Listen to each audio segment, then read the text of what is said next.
Well, I'm scheduled to speak on the church and homosexuality tonight at a university in North Carolina, and the protesters are coming. They don't want me there. It's time for The Line of Fire with your host, activist, author, international speaker, and theologian, Dr. Michael Brown, your voice of moral, cultural, and spiritual revolution. Michael Brown is the director of the Coalition of Conscience and president of Fire School of Ministry. Get into The Line of Fire now by calling 866-34-TRUTH. That's 866-34-TRUTH. Here again is Dr. Michael Brown. Well, this is an exciting day. A few minutes ago, maybe over by now, but a few minutes ago, there was a protest taking place on the campus of Appalachian State University in Boone, North Carolina. Student body, I believe, of over 18,000 there. I was told there are 150 to 200 protesters upset with the administration for letting me in to spread my hate. And they didn't want the event to take place. Sponsors dropped out that were standing with the student organization, Ratio Christi, that invited me in. And as soon as the show is over today, I'll be taking a drive, about a 2-hour drive over there to the campus. I plan to speak to all that will come. I've been reaching out to protesters online.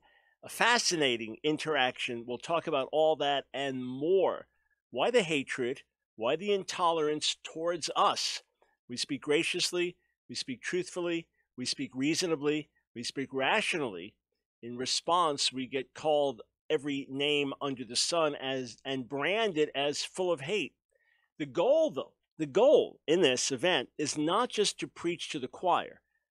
The goal is to help believers on campus know how to speak the truth in love when it comes to these sensitive issues that affect so many people. And the goal is to reach out to those who differ. It's also to help those that are in the middle and wavering and not sure, as well as to reach out to the protesters, to those who are hostile, and to overcome their hatred with love, to overcome their misinformation with truth, to overcome their anger with patience. So be praying for us. We plan to do a live stream from the event on our Facebook page. That's Ask Dr. Brown, ASKDR Brown on Facebook, starting about 8 o'clock tonight, Tuesday night. What's today's date? February 13th, Tuesday night, 8 o'clock Eastern Standard Time. So we plan to do a live feed of the actual event. If there's protesting going on before, we'll do our best to interact with protesters before the event. We hope they'll come to the event. But I just want to talk to you more about this today, the intolerance, the hatred towards our position. And I also want to say, we told you, we've warned you. Now, if you have a question having to do with our moral stand today, having to do with the laws when it comes to LGBT issues, having to do with sharing the gospel with those who identify as gay or lesbian or transgender, or you yourself identify as LGBT or identify as an LGBT Christian and take issue with me, please call. Phone lines are open, 866-34-TRUTH, 866-348-7884 is the number to call.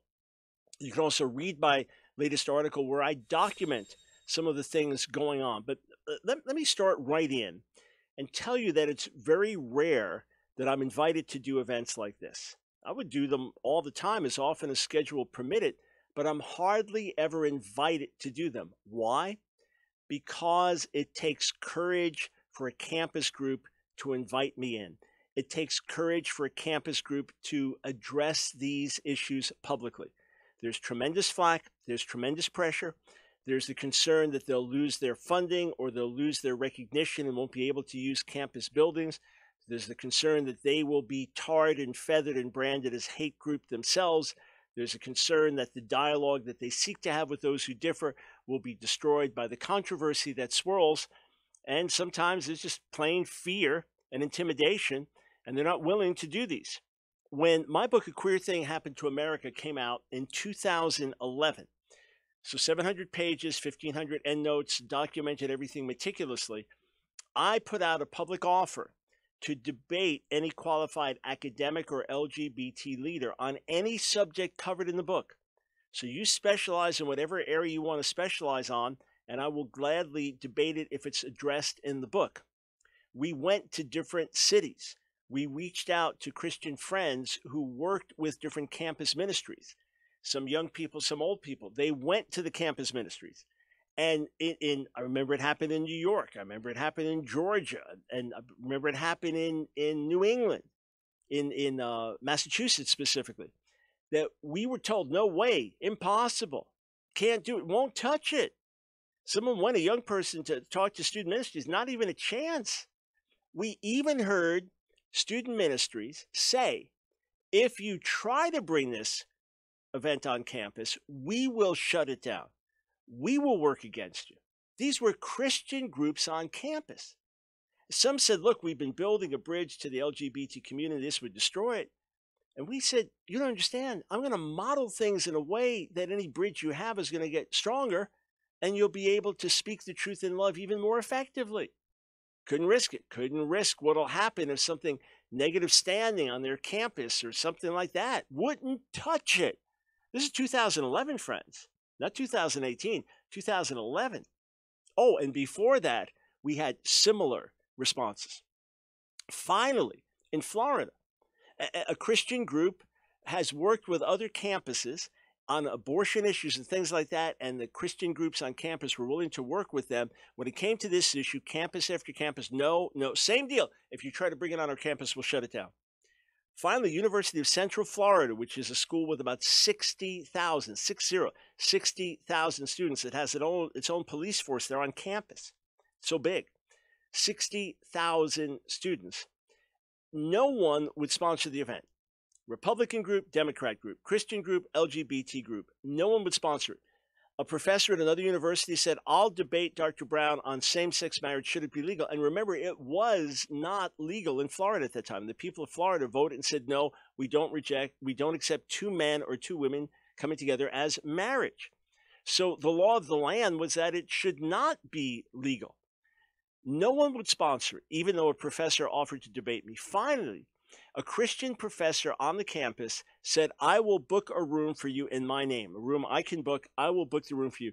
I was told she almost lost her job for doing it. The week of the event, they called for a major conference call. Of course, I was not invited to be part of it. 11 people on the call. The Christian leader of the Christian group that had invited me from outside, she was part of that. Several vice presidents from the university, a campus of 60,000 were involved, LGBT leaders, and the chief of the police force for the campus. I kid you not. I'm going to have a debate with another professor on this subject. This is 2011. Same-sex marriage, should it be legal? This is the uproar that was created.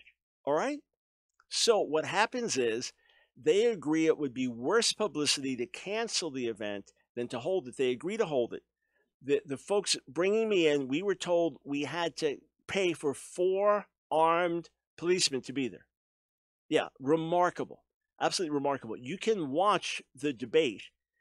Just go to AskDrBrown.org and type in SMAW, S-M-A-W, as in Eric Smaw, the professor who debated me. I think you'll see it is a good and clear night for the truth to emerge and go forth.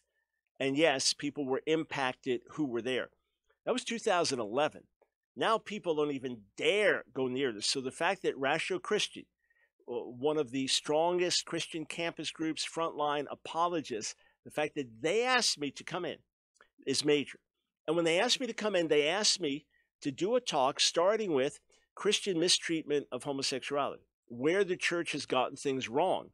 And then from there, to speak the truth of the gospel. So our whole approach is coming in with humility, not confrontation. But, of course, we will be branded and attacked. So we got a note yesterday. Here's what's happening, and this is being distributed on social media, and protests called for, etc. And I got to share some of my Twitter interaction with some of the protesters or their sympathizers today. I mean, it's as remarkable could be in terms of speaking the truth in love and getting an aggressive, irrational, hate-filled response. But in their eyes, I'm the hater, in their eyes. So I'm looking at this now on the Appalachian State University online publication, and it says, "Rally against this hate, because hate happens here." And it says, "Have you seen this flyer?" There's a picture of me, and it's announcing this. And then on either side, it has these quotes. For example, in quotes, so you've got my picture, then in quotes, "LGBT people are inherently unhappy, unhealthy, sexually immoral, or rebellious to the will of God." The moment I saw it, I knew I never said it. I knew that wasn't my quote. But they've got it in quotes. I'll tell you where they got it from later. Then, defends criminalizing homosexuality to prevent the spread of HIV/AIDS. When did I do that? When and where? Please give me the documentation. Then, Southern Poverty Law Center officially labels him as a hate group member. Well, SPLC has increasingly disqualified itself as a hate group itself. It actually has blood on its hands because of its various provocations against others. And when they listed me as one of the 30 new leaders of the radical right a few years back, together with former Grand Wizard of the Knights of the Ku Klux Klan, David Duke, or Malik Zulu Shabazz, former leader of the New Black Panthers, I consider it a badge of honor. But I called them out for their lies and their misrepresentation. And if you go to that site and click on the article and look for my name, I haven't been on their site for years. Whether they were embarrassed, whether they got found out for posting false information, whether they had no case to make against me, whatever it is, click, it's not even there. So even that, once again, is just trying to stir up hate against us. And as I scroll down in the article, there's a remarkable quote here. And, let's just see. It says, Avery Walker, a senior psychology major, director of social sustainability, and director of Appalachian social justice educators, said that Brown's hate speech goes beyond the First Amendment. So for me to say that kids should have a mom and a dad, or that God designed us for heterosexuality, that's hate speech, not covered by the First Amendment. Quote, "As a Black, queer, and genderqueer person, it really would be a disservice to myself and to my community to stand by silently as this man comes to campus and says very violent language. We're not going to tolerate it. It's just as simple as that. This is our campus." Very violent language. Okay, listen. I've spoken about these topics over and again, endless radio broadcasts, endless articles, books, sermons. Find one syllable of violent language or one syllable of hate. The hate's coming from one side, friends. We'll do our best to expose it with the love of God. Tonight, be praying. Be sure to watch our live video feed, the Ask Dr. Brown Facebook page. We'll be right back.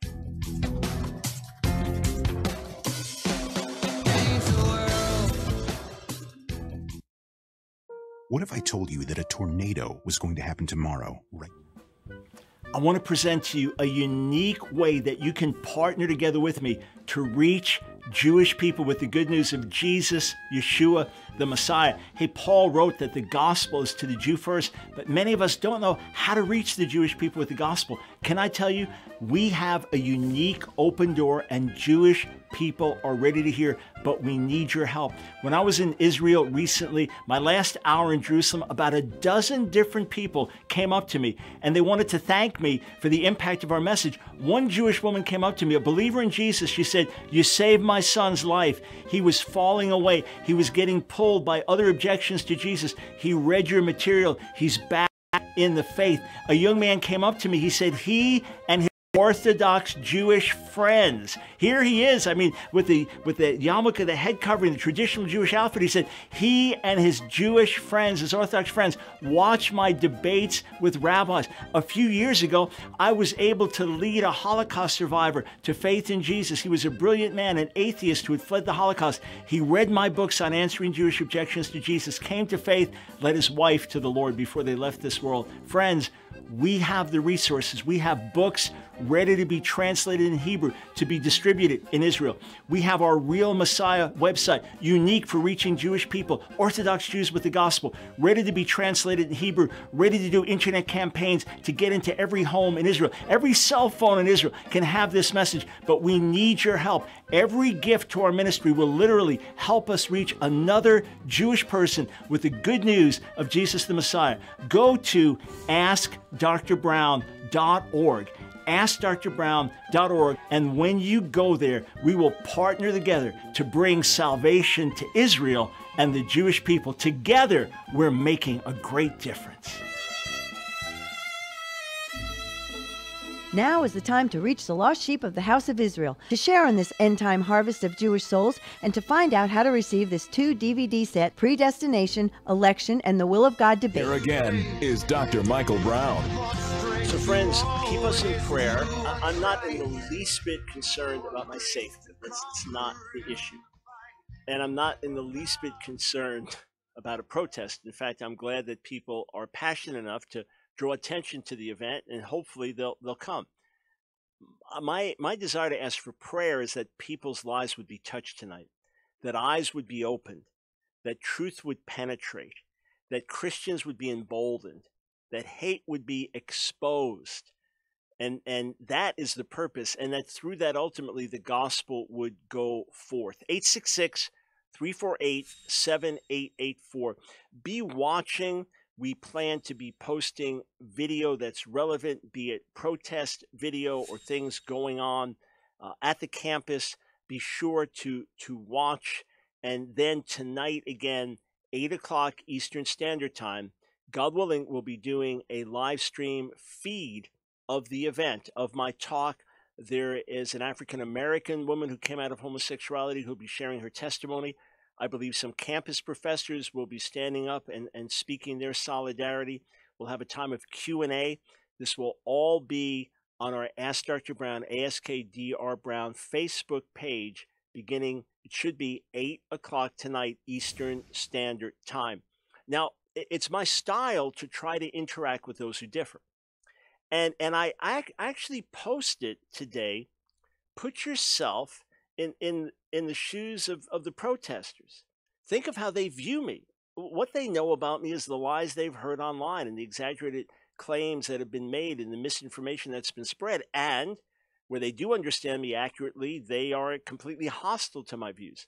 So they're looking at me a certain way, thinking, how can our campus have a monster like this come in? That's what they're thinking. So I'm trying to reach out to those who feel that way. The results have been very interesting, to say the least. Before I share some of that interaction with you, let's go to the phones, 866-34-TRUTH. Eric in Sequim, Washington, welcome to the Line of Fire. Hey, Dr. Brown. Thanks for having me on. You bet. It's a pleasure to speak with you today. Thank you. I just want to say you have an anointing of clarity that when you speak, you know, how the enemy likes to muddy the water. The Lord has really given you an authority to unmuddy the water. And I appreciate that. Well, thank you. By God's grace, we will do that. Thanks. Absolutely. Absolutely. I was wondering very quickly, do you sense that there is an uptick in activism against the truth? I was with you at the Voice of Truth conference a few years back at Mill Creek Foursquare, and we didn't see a lot of protest then.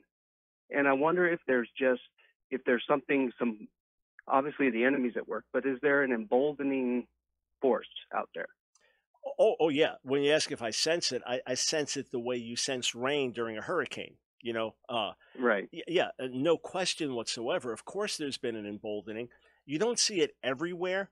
In other words, I've spoken at churches, even mega churches, on these issues, and there's been no protest. I've spoken at small churches, and there have been protesters in front of the building. A campus is almost guaranteed to draw a protest. There is such volatility on the campuses. There's such resistance to conservative views, let alone Christian conservative views, let alone Christian conservative views when it comes to homosexuality, transgenderism, and things like that. So absolutely there's been an emboldening. And look, same-sex, quote, marriage became the law of the land.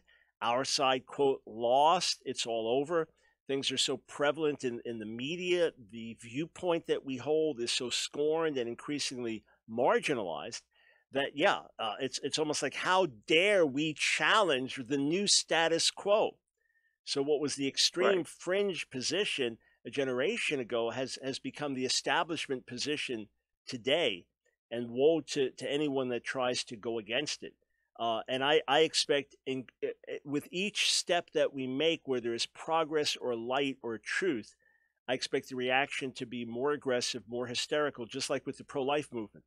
Notice the level of hysterical reaction, over-the-top reaction, violent, hateful reaction, the more that the pro-life movement makes progress. Here we've lost on so many fronts, culturally and legally, when it comes to LGBT issues. We've done a better job reaching out to people, which is important. That's good. But in other ways, stuff we warned about for years that people didn't believe us on, now it's happening in front of their eyes. So no question emboldening, no question growing anger and hostility. And we'll do our best again to overcome the hatred and the anger with the love and truth of God. Absolutely. All right. Be praying for us. All right, Eric? I certainly will, Dr. Brown. I love you and appreciate you. Thank you so much. God bless you. 866-34-TRUTH. Hey, if you have a comment or a question, just looking over at our YouTube feed, you know, there are always questions about, are people, quote, born that way? Are you born gay? Are you born transgender? And lots of questions come up in scientific discussions and theological discussions and moral discussions. If you have a question, we'll see if we can take some from our YouTube feed as well. And then they go on our phone number, 866-34-TRUTH. But we're limiting calls and discussion to the issues at hand. But let me just say a couple things very simply to help with this. There is no reputable scientific evidence that anyone is, quote, born gay. In other words, born to be same-sex attracted, so that the way they are genetically programmed, as soon as they reach a certain age, they will be same-sex attracted. There is no reputable scientific evidence for this. And the best way to prove that is to go to the most liberal, pro-gay psychology, psychiatry websites that are out there and see what they have to say themselves. And interestingly, what you'll find is this. If you go to the two APAs, the American Psychiatric Association and American Psychological Association, which are ultra-liberal, which are dominated by gay activists in these areas, which when they set up a task force to review certain things, will set it up exclusively with gay activists and their allies and allow no other voices on it. They say we don't know exactly what causes homosexual desires. That's what they say. The same-sex attraction. They say they don't know. And it could be partly biological, partly environmental. In other words, nature and nurture. What you're born with, what happens in the womb, and what happens as you grow up and experiences you have. They say we're not sure. It could be a complex mix of these things. If there was a stitch of evidence that they could say points strongly in their direction, they would just say, no, people are born this way. It's genetic. But there is no reputable scientific evidence that says so. Now, what if there were? What would that mean? Well, what if there's scientific evidence for an obesity gene? There are scientists who believe that there is an obesity gene. If you were diagnosed with an obesity gene, would you join a fat pride movement and join a fat pride parade? Or would you work with the doctor to say, how I have to work hard, or I have to be more diligent with exercise, with the weight? How do I work on this? Because I know obesity is harmful. In other words, you wouldn't change your view on obesity. You'd think, wow, I got a strike against me already. There are scientists who believe there's such a thing as a violent gene. What does that mean? Does that mean that the guy who beats up a gay person can say, well, I just have a violent gene? God forbid. What a monstrous thought. There are scientists who believe they've discovered a ruthless gene. Others who believe they've discovered an adultery gene. Yeah, check that one out, guys. All right, you commit adultery and you go home, tell your wife, hey, it's not me. It's my genes made me do it. So even if there was a homosexual gene or a complex of genes that caused someone to be homosexual, even if that was the case, it wouldn't make it morally right in and of itself. Would you agree? What if there's a pedophilia gene? I'm not comparing raping a boy with two adult men in a consensual relationship. I'm simply saying, what if there was a gene? Many scientists now think that pedophilia is genetic somehow. Well, what does it mean? Do you now approve the behavior? No, of course not. So we do not make any moral judgment based on, quote, born that way. But the best science says no one is, quote, born gay. The best reputable science. At most, there may be factors that predispose someone to homosexuality. In other words, this person in this environment is more likely to develop same-sex attraction than this person. But as it's often been said, predisposition is not predestination. Correlation is not causation. These are very, very important distinctions to make. From a theological viewpoint, it would affect nothing because we recognize every human being is born in a broken condition. Every human being is born in sin and needs a Savior. We recognize that, and therefore the solution for all sin is you must be born again. The good news is Jesus died for every sin exactly the same. Heterosexual sin, homosexual sin, exactly the same. He shed the same blood. And to everyone, he says, you must deny yourself, take up the cross, and follow me. There's freedom in Jesus. There is new life in Jesus. He reached out to the tax collectors and the prostitutes, but did he affirm them in their corrupt tax collecting? No. Did he affirm them in their prostitution? No. He reached out to them where they were. He was inclusive, but rather than affirming them, he did not practice affirmational inclusion, but transformational inclusion. He reached out to people where they were, and then, through his grace, transformed them and gave them brand new life. Right? We come back, we're going to take more of your calls, and I'm going to take you into some of this remarkable Twitter exchange I've had in the last 24 hours. Stay right there. Shake the nation, change the world.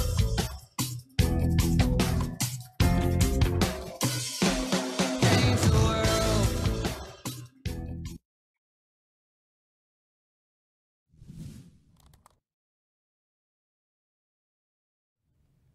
Have you ever heard it said there's no such thing as an atheist, that no real atheist exists, that everybody really knows there's a God?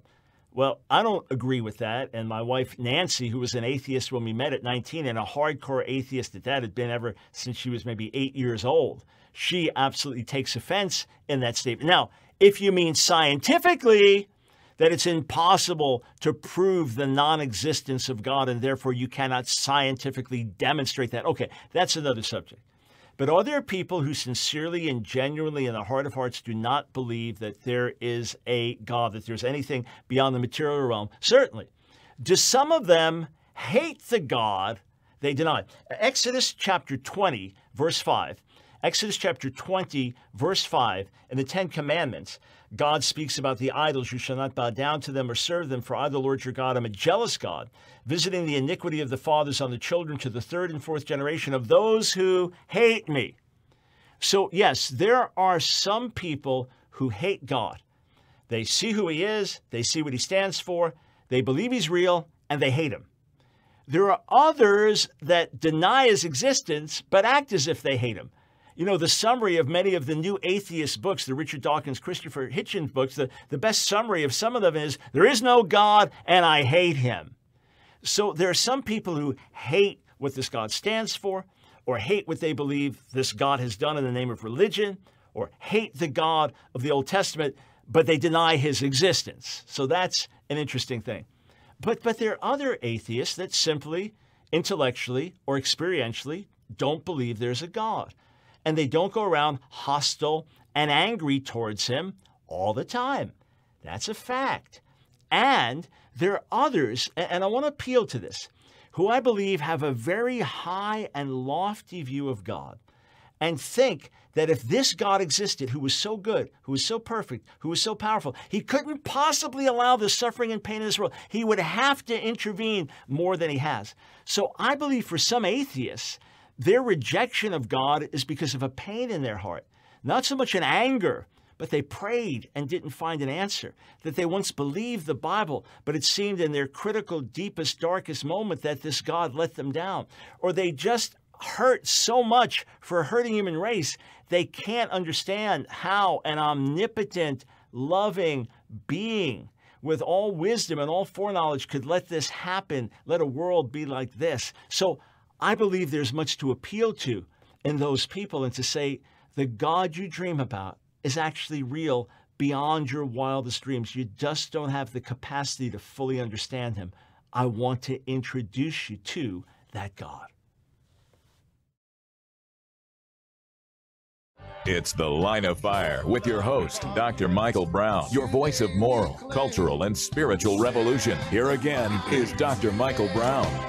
Well, friends, about, let's see, less than 2 hours from now, I should be driving up with my assistant Dylan, or driving out, whichever direction, to Boone, North Carolina, Appalachian State University, campus of 18,000 plus students from what I've seen online, where I'll be giving a talk about the church and the homosexual community, talking about what the church has done wrong, renouncing the Fred Phelps God hate fags type rhetoric, then talking about our real calling is to speak the truth in love, that we do a disservice when we don't reach out with compassion and understanding and sensitivity. We do a disservice when we don't speak the truth. A protest event, I believe it's over by now, has taken place on the campus today.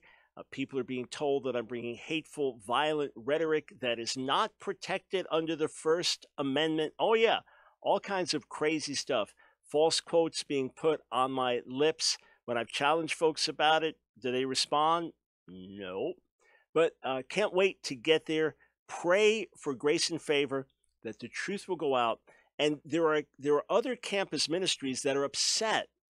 And they're saying you shouldn't have done this. Terratio Christi, which has set up the event, you shouldn't have done this because this creates discord. So number one, we're going to avoid one of the greatest issues of the day affecting people that we love.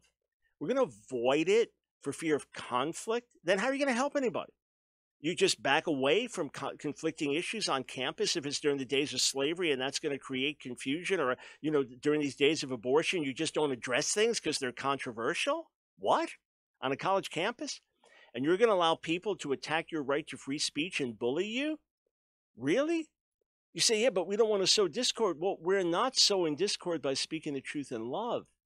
It's those who are attacking, those who are trying to shut it down, those who are falsely representing us. Those are the ones sowing discord. Are you going to let them dictate choices that you make? And most of all, this is an event that's going to be filmed. This is an event that hopefully will be well attended. We are going to speak the truth in love. We're going to reach out with compassion. We're going to smash a lot of negative stereotypes, and we're praying that we'll do it with God's anointing on us. So how can that be wrong? How can that be bad? 866-34-TRUTH. I'm going to go to the phones in one moment, but I tweeted this out. Please pray for an open door. I'm scheduled to speak tomorrow night. So I tweeted this out last night. Tomorrow night in Boone, North Carolina at Appalachian State University on the church and homosexuality, but there's pressure on the campus to cancel the event along with protest plans spreading false info about Me Too. Let's do this. Again, I'm not concerned about safety or anything like that. Just want to make sure the event goes on, that it doesn't get shut down, and that we get to speak to people. So someone named Dylan posted this. You traveled to Peru, discouraging the nation's lawmakers from normalizing homosexuality. I am normal, doctor. Any real doctor will tell you homosexuality is normal. So I responded, did you actually hear my speech? Did you read the text? Here are the opening lines of my text in Peru. We're not here to demonize those who identify as gay, lesbian, bisexual, or transgender. We're not here to incite hatred. We're not here to call for homosexual men and women to be prosecuted by the law. These are my opening words, and allegedly I'm spreading hate. Dylan, not my assistant Dylan, another Dylan, then tweeted, soon enough, there's a knock at your door and government agents are taking your son, yes, your very own child, and putting him in a new environment where he can live as Jane. And, he's upset with, so I responded, so you think it's a good thing that this can happen in Canada? You agree with this? I surely don't. Please join me in speaking against it. Then he said, you said activists use LGBTQ youth suicide victims as pawns in a larger political agenda. Really? I responded, yes, indeed. They've done it to my face, even on my radio show. My heart is to prevent LGBT suicides, not use them to threaten people who are coming to decisions about marriage and family. How is that right? He then tweeted, "You're not welcome. You're misleading students of a fragile community." I believe this is probably his first tweet. "You need to be stopped. We're not lying about you. Everything you said is a Google search away. There are videos. Your hate is not welcome to a place I, a gay man, pays tuition, expect to protest." And I responded, "I have a message of hope and healing for a fragile community. And I welcome each of you to join me at the event and to raise your objections. You will only hear love and truth from me. Please introduce yourself tomorrow night." And then I told them, listen, search for quotes that have been put on my lips. I never said them. Here, I'll give you one example, okay? Give you one example.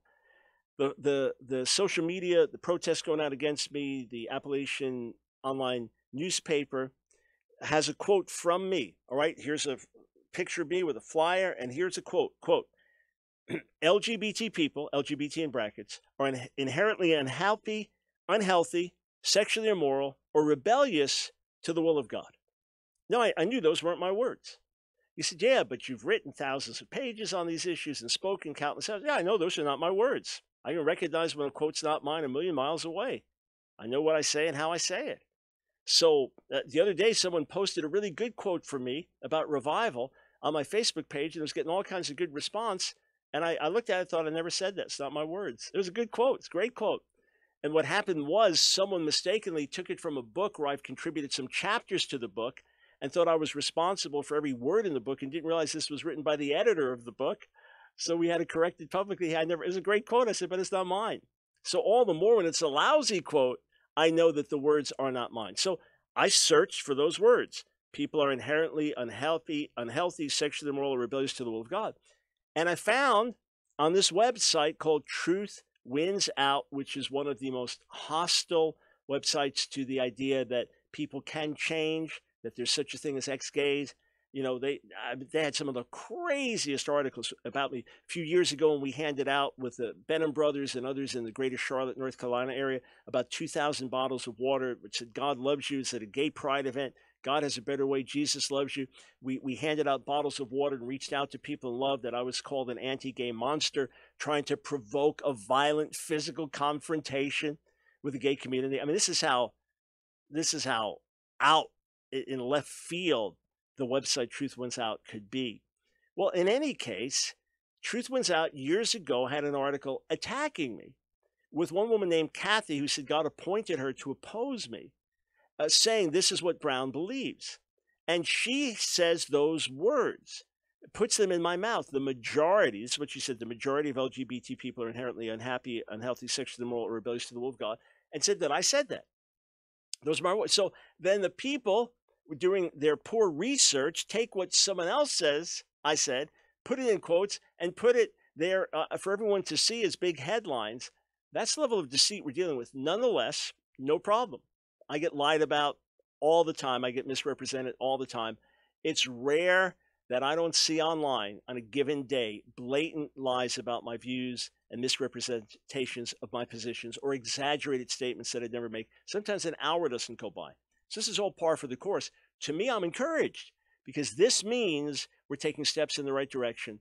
This means Ratio Christi Campus Group has done the right thing. And for all of you who have kids on campuses, find out if there's a Ratio Christi. There are other fine campus groups as well, but encourage them. If you find a Ratio Christi group, encourage them for being bold to take stands where many others are not. 866-34-TRUTH. All right, let us head over to the phones. We'll start in New Jersey with Tess. Welcome to the Line of Fire. Hi, Dr. Brown. Hey. Can you hear me? Yeah, I can. Okay. I have a really good friend. He's also on YouTube at I Belong Ministries. Mm-hmm. And his name is David Arthur. And he lived for decades, since he was 14, as a transgender gay woman. And he was delivered, and now he met Jesus, and now he's traveling the country, giving given his testimony about how he was delivered from the transgenderism and from the homosexuality. And apparently his father had committed suicide before he was born, so he had that rejection that immediately entered his life. And he described it as an addiction of wanting the male attention. You know, he even talked about how he would go to truck stops and things like that, waiting for a dirty old man or any man to just give him attention. Yeah, and Tess, he was recently included in an email list that was going out and sent some of us his story and testimony. So I've seen the name in recent days. And here's what's interesting. Yeah. Obviously, his story is his story. In other words, that doesn't mean it's anyone else's story. That's his own story. But everyone I've talked to, every single one without exception, everyone who's come out of homosexual practice, men and women, without exception, every single one of them could trace their attractions back to things that had happened earlier in their lives. Trace their absolutely. Yeah. So again, absolutely. I'm not gonna put that on anyone else. Any person I meet is an individual with their own life and experience and story. But everyone I've talked to, again, David Arthur's story is one, but everyone I've talked to, and there are many, they've all told me, it goes back to this. I met a woman, former lesbian, married to a former gay man a few months ago in Fargo, North Dakota. And she told me that when she saw, as a girl, when she saw in the act her father committing adultery with another woman, she turned against men. She said, no question that's what happened in her own life. So people like David, we need to pray for them because they come under a lot of pressure and attack for their testimony. He gets the same opposition. Of course. He gets the same opposition from churches, though. Like a lot of Christian churches don't want him to come and give his testimony because they're afraid of offense. Yeah, they're afraid of offending people, and it's a shame because we can't, as David said, we can't love people to death. We have to love them to life, and that includes sometimes, the truth will offend people. Yeah, and not only that, Tess. Listen, what about all the people like David that need to hear a message of hope? When I'll speak on these things, invariably, folks come up to me with a big smile and say, "Hey, I'm ex-gay." Or I came out of homosexuality, or I was a lesbian. And they say, thank you for taking a stand and thank you for doing it with such love. They feel left all alone. They feel outcast. What about all the families? You've got family members struggling with homosexuality, with gender identity confusion. Is the church saying, hey, we have an answer and we have hope? Or are we just burying things because they're too controversial? That's not love. That is not love. All right, want to get to some more calls. I've got a few more comments, some more wild tweet exchanges I want to share with you. Stay tuned.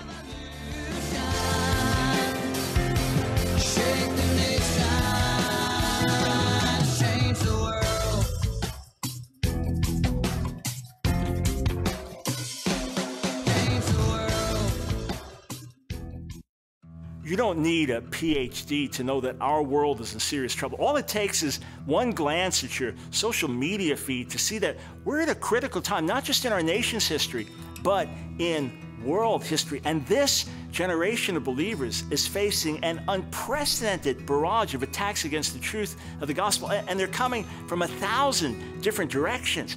If ever there was a time for the body to speak out, to raise a righteous standard, and to be a beacon of hope in the midst of a sea of despair, now is that time. Through preaching and teaching and radio and writing and social media, God's given us a voice. I mean, by His grace, many, many lives have been impacted for the gospel around the world. So it's for that reason I want to take you behind the scenes here at Ask Dr. Brown, let you know about some of the exciting projects we're involved in, and share with you how you can help us fulfill this great mandate from the Lord in this battle for the hearts and minds of a whole generation. Over the last several months, our studio has undergone a massive overhaul. We have put thousands of dollars into revamping what is basically our command central. This studio is not just used to produce the Line of Fire radio broadcast, but we also produce in this studio hundreds of YouTube videos that you see, as well as our media for other ministry outlets like God TV and NRB TV. So this studio is really the heartbeat of everything, all the media that we produce at Ask Dr. Brown. And now we are ready to step into a whole new realm, and we can do it with your help. So I'm asking you today to partner with us. Through your generous donations, we can fulfill this mandate from the Lord in this battle for the hearts and minds of a whole generation, and you can help amplify my voice. Friends, stand with us today. Together, we're making a difference.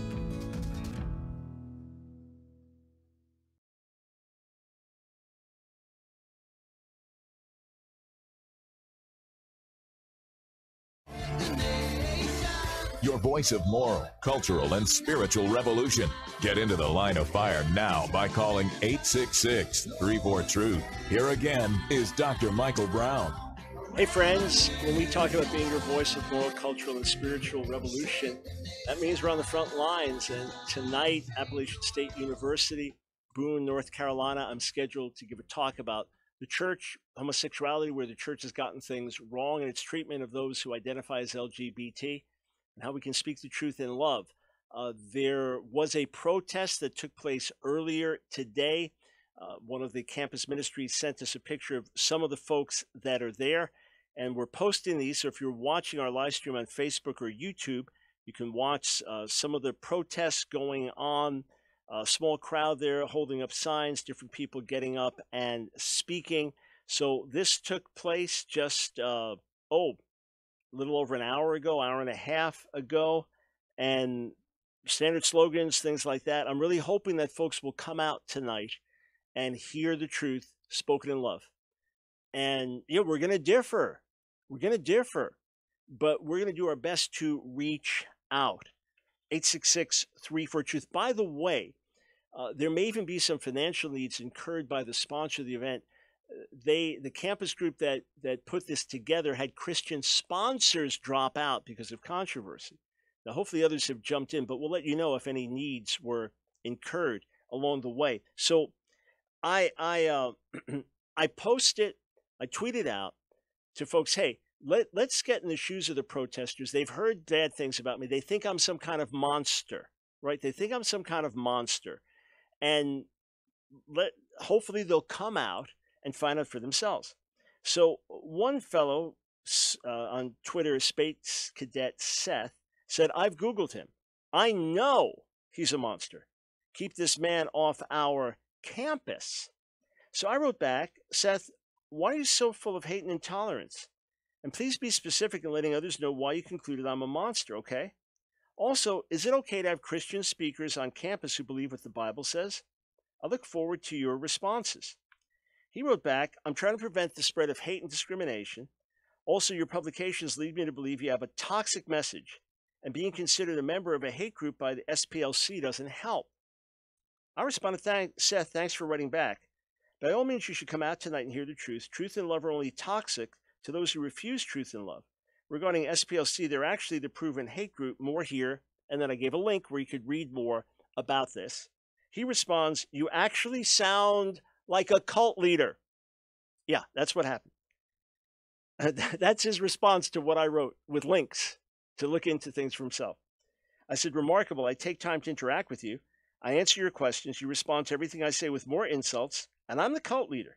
I do hope you have the courage to see the truth and be open and honest with yourself. And then another gentleman writes to me, Griffin, you're a monster because you're a homophobe that disguises your hatred and intolerance as love and religion. And when people point that out, you say it's because they're full of hatred and intolerance. I said, Griffin, actually, I love God and I love people. And I believe the Bible is true. How does that make me a hateful homophobe? You seem to be the one full of hatred and intolerance. Please, sir, put some facts on the table. Truth, not attacks and lies. He writes back, not a sir, concerned with the false Christian idea of, not concerned with the false Christian idea of love.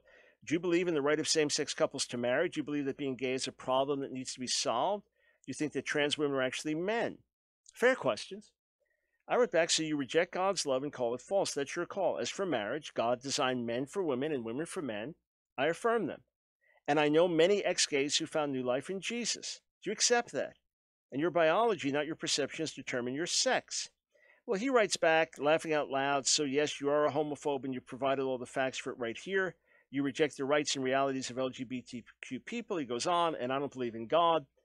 And so we go back and forth, and then he begins to respond the more I interact with him. Also, you major dingus, isn't it illegal for you to come on campus and speak? But I believe it isn't illegal, but I believe it's morally wrong of the school to allow some lame old dumbo to spread outdated and hateful ideas on their campus, especially because I imagine you'll profit in some way, dork. So he calls me Dumbo Dingus Dork. Then, where does he goes on with some other crazy names I've never heard. Doy, and this is what I get for seeking to have intelligent, rational, loving interaction with someone mocking our position, a young person. He identifies as transgender, it appears. So we need to pray for these people, for the eyes of understanding to be open. They're blind, spiritually blind. I was blind when I was shooting heroin in 1971, and I wasn't blind because I was shooting heroin. I was blind because I didn't know the Lord. 866-34-TRUTH. Let's go to the phones in Raleigh, North Carolina. David, welcome to the Line of Fire. Hi, Dr. Brown. I just want to say I don't think you're a monster, but I'm just curious. I understand your religious view on it, and that is the traditional view, but I don't understand why you oppose from a legal standpoint. We're not a Christian country, and there are some Christian churches that don't see it the way you do. So why is same-sex marriage wrong from a legal standpoint? Mm-hmm. Yeah, so thank you, David, for being so respectful and gracious in your question. I know these are very sensitive issues. They affect many individuals. So, number one, the only reason the government gets involved in marriage is because marriage provides benefits to society, and therefore society conveys benefits on marriage. What are the benefits? That they bring a man and woman together who can biologically, by nature, reproduce, and then join that child to the mother and father so they can be raised in the home. So we need children for the next generation, which can only happen with a male and a female. Even a gay couple has to bring in someone else to have a child. That's one thing. And then secondly, it is the only situation that provides a natural environment for the child to be raised by mother and father, which has been proven to be the best social environment for the child, and therefore the best social environment for the nation. So the only reason the government gets involved in marriage is to convey benefits on something that helps society. When you bring together two men or two women, they guarantee that any children they bring into the world will be separated from either their mother and father. I feel that's wrong, that's cruel, that's not in the best interest of the child. And by nature, they can't reproduce. So they're violating the very purpose of marriage in that regard as well. If they want to have a loving relationship, that's between them and God. If they want to draw up contracts, but it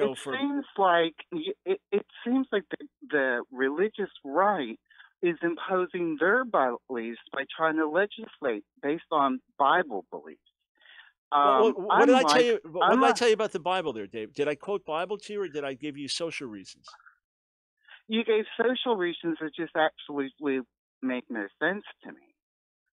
Not every marriage produces, not even straight marriage always produces children. And you're saying that people cannot, two consenting adults can't legally get married because conservative Christians and other groups oppose it from a religious standpoint? Well, let me ask you this question. Do you have any problem with polygamy? I personally don't.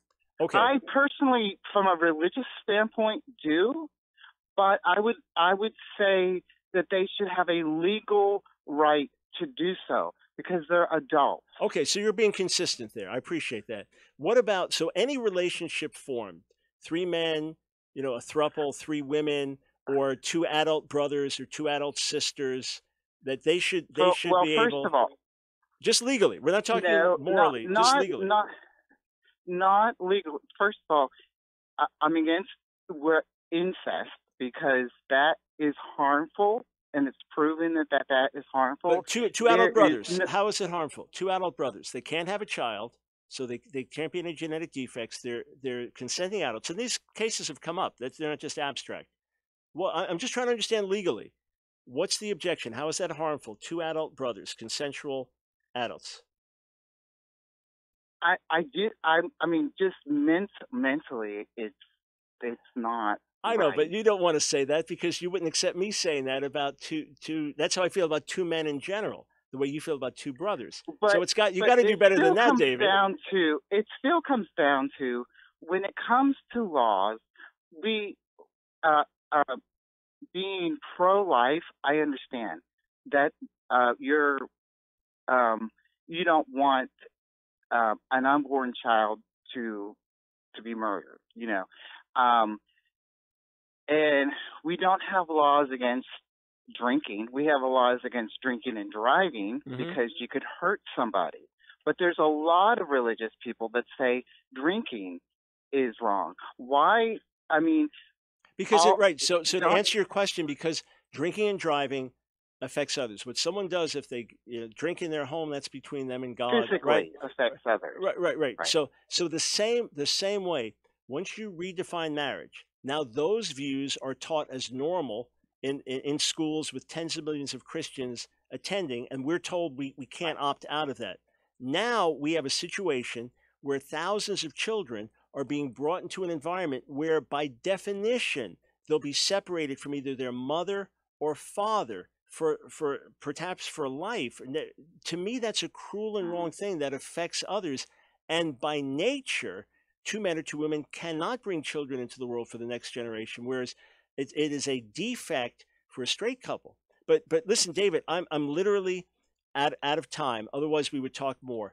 I would love to refer you to a discussion I did about this. If you go to my website, askdrbrown.org, askdrbrown.org, and just type in, and where it says search, type in SMAW, S-M-A-W, SMAW, you'll see a debate I did about this. But listen, David, I respect you as a fellow human being.